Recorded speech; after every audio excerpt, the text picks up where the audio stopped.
Hi everyone, welcome back to JouleShare Garden Tips. Join me as I explore the hidden rose garden in Rome that everyone's been raving about. As I walk through the gates of this secret rose garden, I am immediately struck by its serene beauty.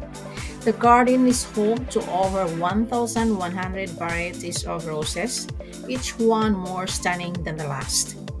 The garden itself has a rich history, dating back to the 19th century when it was created by a noble woman.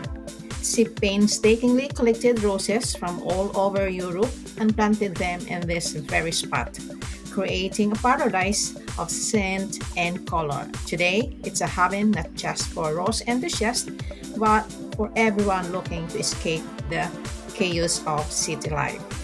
As I explored this breathtaking site, I am struck by the tranquility that pervades the air.